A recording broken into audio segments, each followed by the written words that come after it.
महादेव। तो आप सभी लोगों ने देखा कि इष्टकाल कैसे निकालना है, उसकी गणित कैसी करनी है। उसके पश्चात हम लोग देखे कि भयात कैसे निकालना है। अब भयात भी देख लिए हम लोग कैसे निकालना है, अर्थात उसकी गणित कैसे करनी है ये भी देख लिए। अब उसके बाद नंबर आता है भवोग का। तो आज हम भवोग कैसे निकालेंगे, उसकी गणित कैसे करेंगे, इसके बारे में वार्तालाप करेंगे। उससे पहले हम सभी लोग मिल करके मंगल श्लोक का स्मरण करके उसके पश्चात देखेंगे कि भवोग की गणित कैसे होती है। वक्रतुंड महाकाय सूर्यकोटि समप्रभः निर्विघ्नं कुरु मे देव सर्वकार्येषु सर्वदा। अखण्डमण्डलाकारं व्याप्तं येन चराचरं तत्पदं दर्शितं येन तस्मै श्री गुरवे नमः। अब देखेंगे कि भवोग कैसे निकालना है, उसकी गणित। तो यहाँ आप देखिए, जैसे आपको गणित बताने के लिए आपको बताया गया था कि सर्वप्रथम हमको जन्म दिनांक लिखना है जातक का।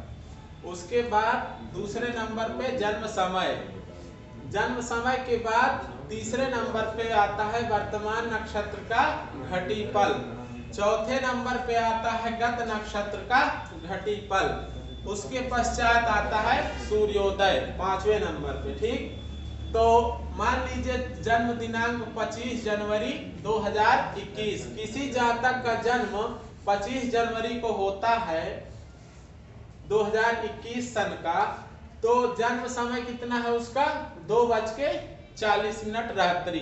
ठीक, तो यहाँ 2:40 रात्रि है। इसमें आप ये लोग अवश्य ध्यान देंगे कि इसमें इष्टकाल करते समय हमको यहाँ कौन से नियम का पालन करके इष्टकाल की गणित करनी होगी।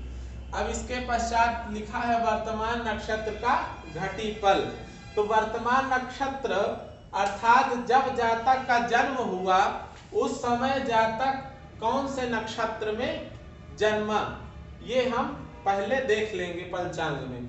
तो 25 जनवरी 2021 का अपने सामने आप लोग पंचांग खोल के रख लेंगे। उसमें देखेंगे कि 2:40 में जन्म हुआ जातक का, तो 2:40 जब उसका जन्म हुआ तो वर्तमान समय में कौन सा नक्षत्र था। तो 25 जनवरी को आपके पंचांग में मृगशिरा नक्षत्र लिखा हुआ है, तो उसके सामने उसका घटिपल लिखा हुआ है। मृगशिरा नक्षत्र 45 घटी 43 पल रात्रि में 12:55 तक, ऐसा आपके पंचांग में लिखा होगा।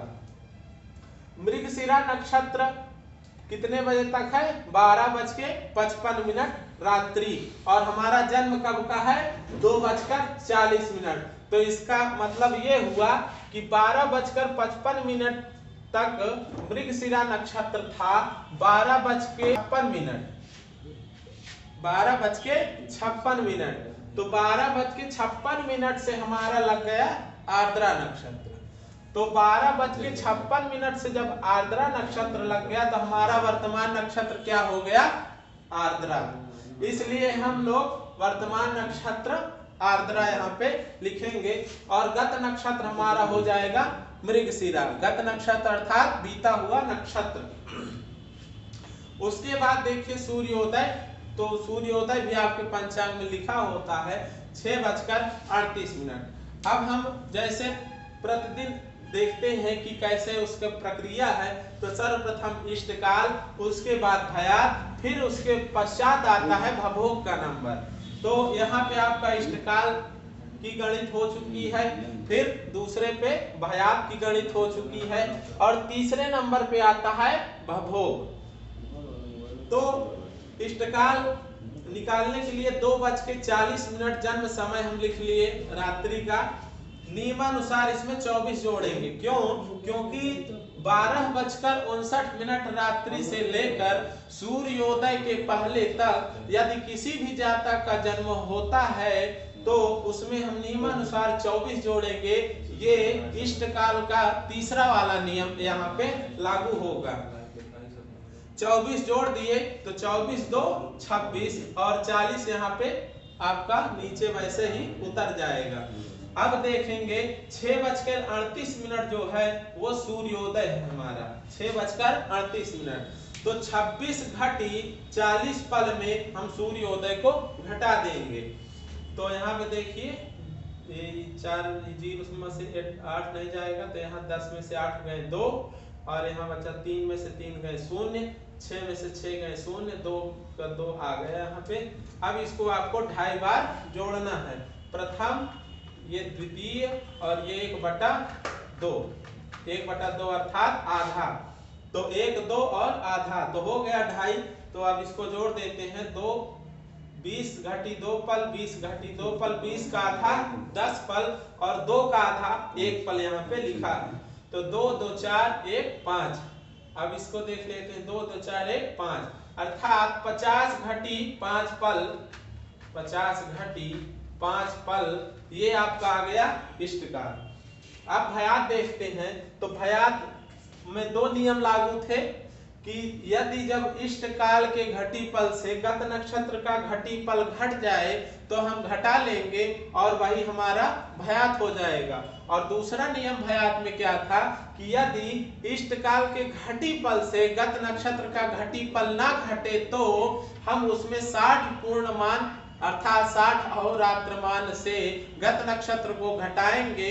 उसके पश्चात उसमें इष्टकाल के घटी पल को जोड़ देंगे, उसके बाद जो आएगा वो हमारा भयात होगा। ये दूसरा नियम है।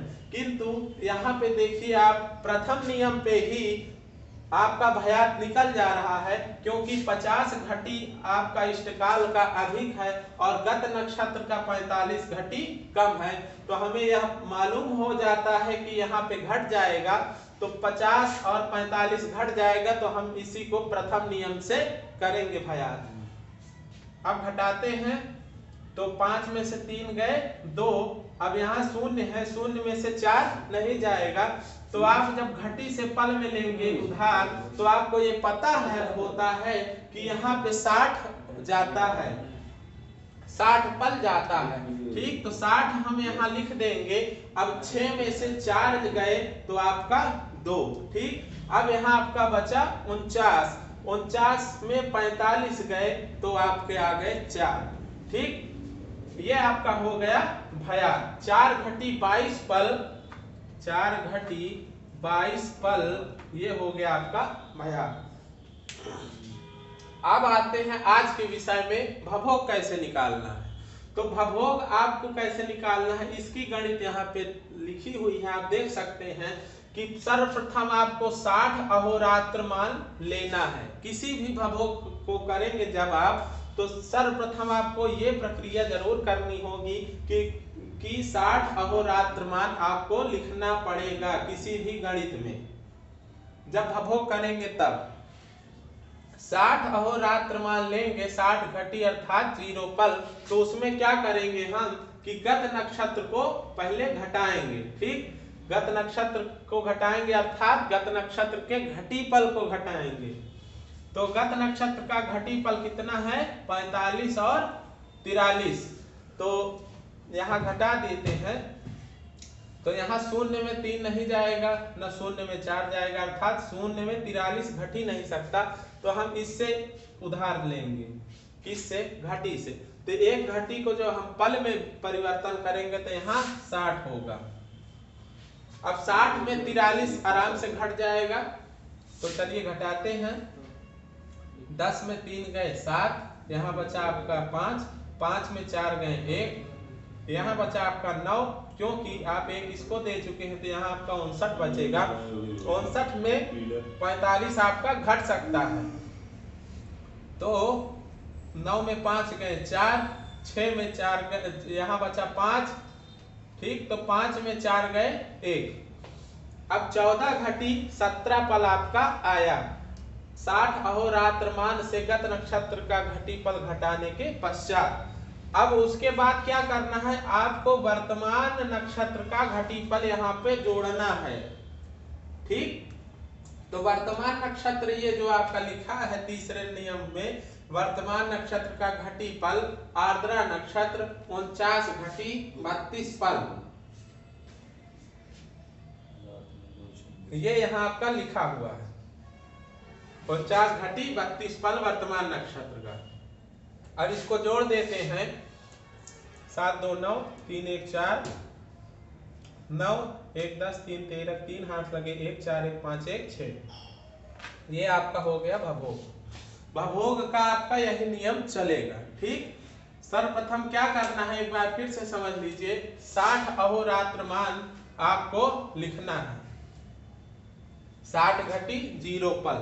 उसके पश्चात गत नक्षत्र के घटी पल को घटाना है। घटाने के पश्चात जो हमारा ऋणात्मक फल आएगा घटी पल में, उसमें हम क्या करेंगे, वर्तमान नक्षत्र के घटी पल को जोड़ देंगे। जो आएगा वो हमारा हो जाएगा भभोग। अब इसके बाद एक और इसी का नियम भभोग का समझ लेते हैं। इसको पहले साफ कर देंगे। अब यहाँ पे उदाहरण नंबर 2 आप देख लीजिए, उदाहरण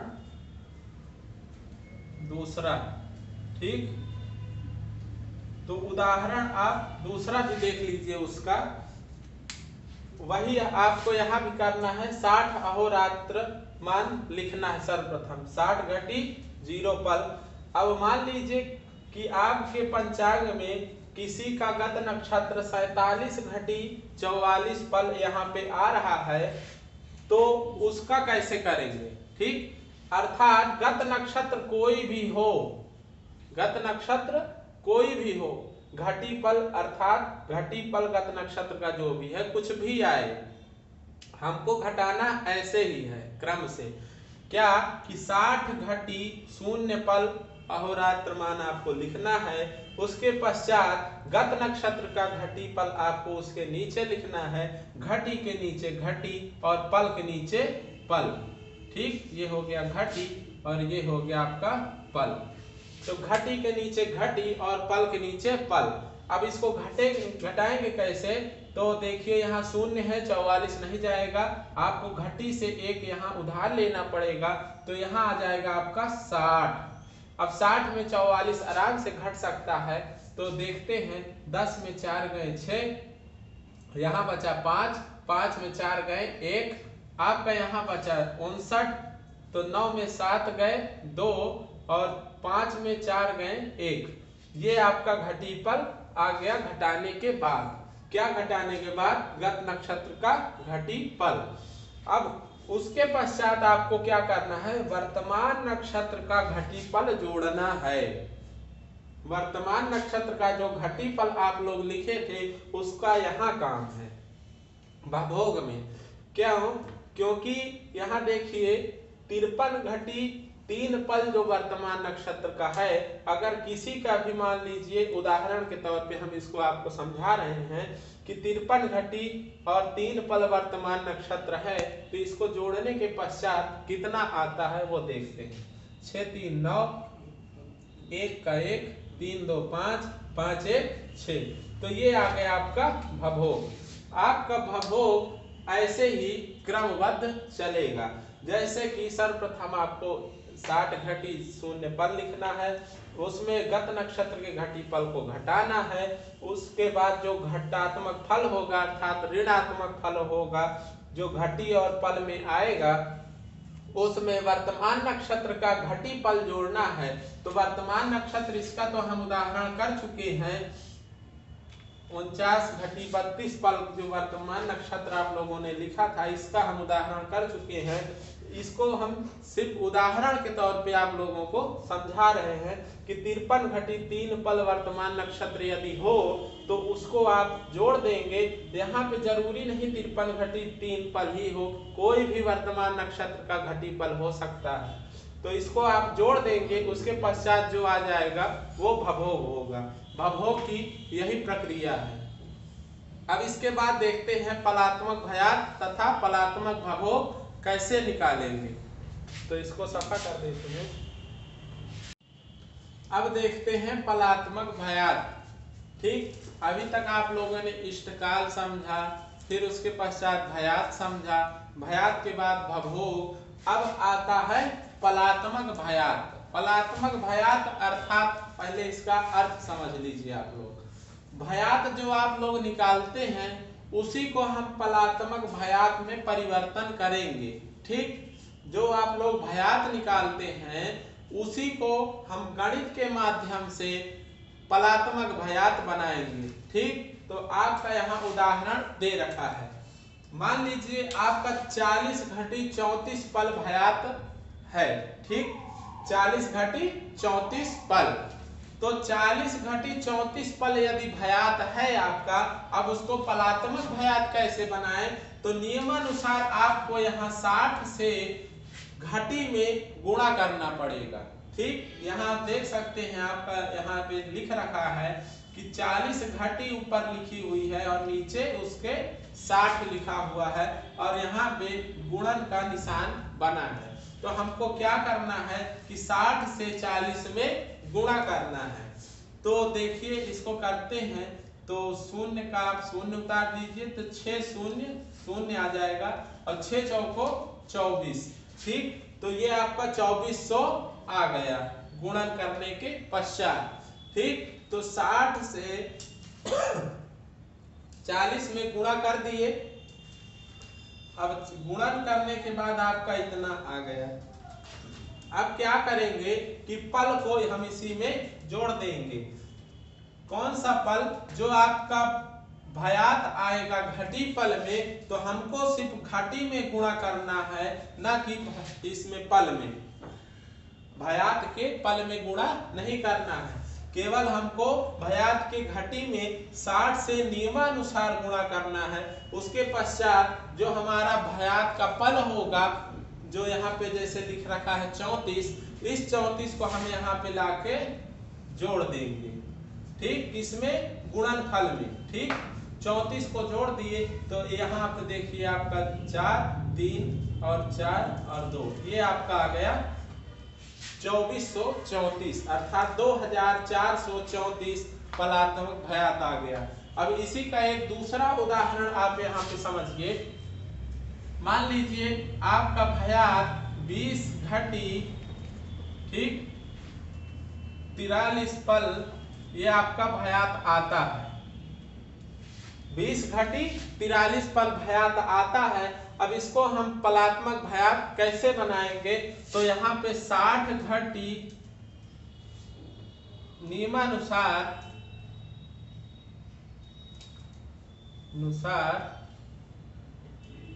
नियमानुसार 60 से भयात के घटी में गुणा करेंगे। ठीक, पल को अभी हमसे कोई मतलब नहीं है, किंतु घटी से और ये 60 जो नियमानुसार है इसी से हमको घटी में गुणा करना है। ठीक, तो इसको गुणा करते हैं 0 0 6 दूनी 12, ये 1200 आपका आ गया।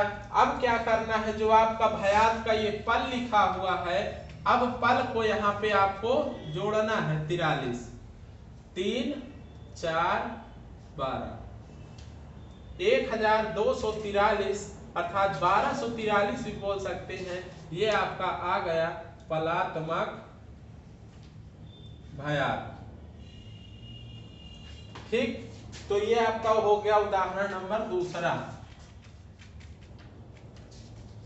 उदाहरण नंबर दूसरा हो गया ये आपका। इसी प्रकार से आपको करना है, भयात चाहे जो भी आए घटी पल में, हमको क्या करना है, नियमानुसार भयात के घटी में 60 से गुणा करना है। उसके बाद पल जो है भयात का, वो हम उसके नीचे यहाँ पे जोड़ देंगे गुणनफल के नीचे। तो वो जोड़ने के पश्चात जो आएगा वो हमारा पलात्मक भयात होगा। ठीक, इसी प्रकार से ही पलात्मक भवभोग भी करना है, उसको भी आप लोग समझ लीजिए। अब पलात्मक भवभोग कैसे निकालना है ये आप समझिए। मान लीजिए आपका भवभोग 44 घटी 34 पल, ये आपका भवभोग है। ठीक, उदाहरण नंबर 1। ठीक, उदाहरण नंबर 1, मान लीजिए आपका 44 घटी और 34 पल आपका भभोग आता है। कुछ भी आता है यहाँ भभोग आपका, घटी और पल में भभोग आएगा। भभोग आपका कुछ भी घटी और कुछ भी पल आ सकता है। तो मान लीजिए आपका 44 घटी 34 पल भभोग आता है, तो हमको क्या करना है, जैसे पलात्मक भयात में हम 60 से गुणा करते थे, वही हम इसमें भी करेंगे नियमानुसार। ठीक, तो 60 से हम घटी में गुणा करेंगे, ना कि पल में। अभी सिर्फ हमको घटी से मतलब है, पल से कोई मतलब नहीं।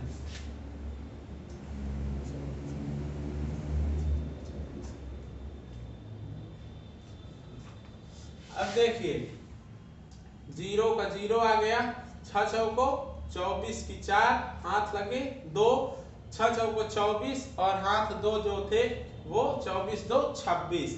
ठीक, तो ये आपका 2640 आ गया गुणनफल।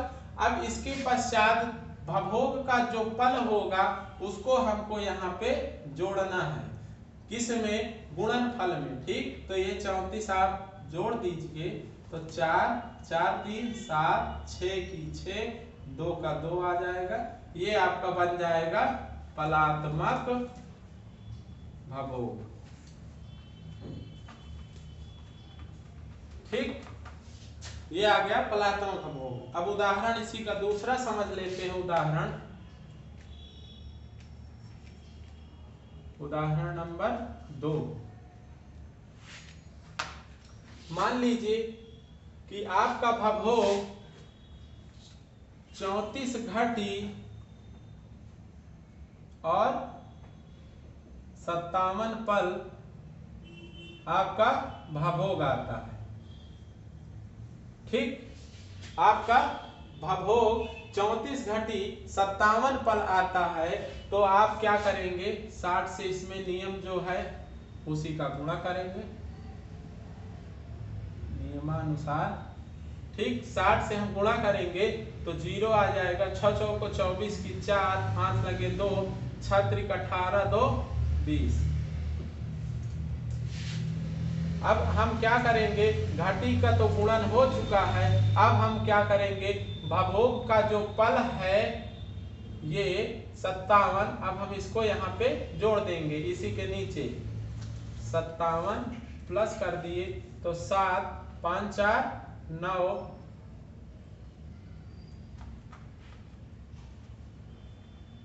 5 4 9 0 2 2097, ये आपका आ गया पलात्मक भभोग। पलात्मक भभोग इसी क्रम से आपको पलात्मक भभोग निकालना है, और यही क्रम रहेगा हमारा पलात्मक भयात में भी। सिर्फ यहाँ आपका भयात लिखा होगा, घटी पल वही होंगे जो आपके भयात आएंगे, और हमको 60 से दोनों में नियमानुसार गुणा करना है, सिर्फ घटी में केवल, ना कि पल में। ठीक, तो 60 से गुणन करके हम घटी में उसको गुणनफल लिख देंगे, और फिर उसके पश्चात पल को हम गुणनफल के नीचे जोड़ देंगे। जोड़फल जो आएगा हमारा वही पलात्मक भभोग होगा। आज के लिए बस इतना ही, मिलते हैं अगली वीडियो में, और फिर उसमें देखेंगे कि हमारे कुंडली बनाने की जो सूची आप लोगों ने लिख रखी होगी उसमें क्या आता है कि विंशोत्तरी महादशा वर्ष कैसे निकाली जाती है, उसकी गणित कैसे होती है। तो मिलेंगे अगली वीडियो में। आज के लिए बस इतना ही, और अब एक सुंदर सा संस्कृत गीत प्रस्तुत करके इस वीडियो को यहीं विराम दूंगा। विलसतु सा मे रसनाग्रे, निवसतु सा मे हृदयाब्जे। विलसतु सा मे रसनाग्रे, निवसतु सा मे हृदयाब्जे। या वै वाणी वाल्मीकोद्भव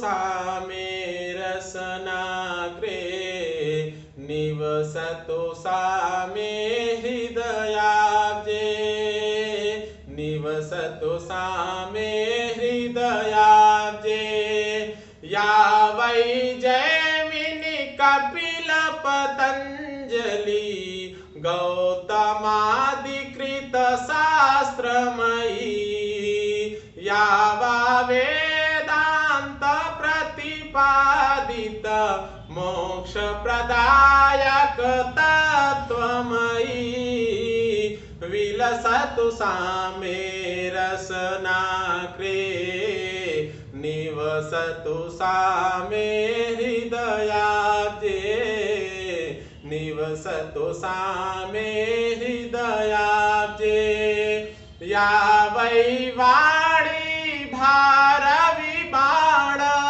प्रमुख कवीश्वर काव्यमयी या वै रूपक चम्मू मुक्तक पुण्यद विविध स्तोत्रमयी विलसतु सामे रसनाग्रे निवसतु सामे हृदयाब्जे निवसतु सामे हृदयाब्जे या खलु भारत भूप्रदोषिक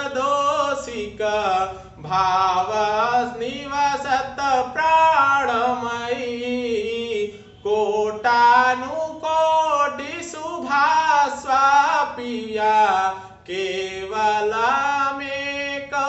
देवमयी विलसतु सामे रसनाग्रे निवसतु सामे हृदयाब्जे निवसतु सामे हृदयाब्जे या खलु भारत भूप्रादेशिक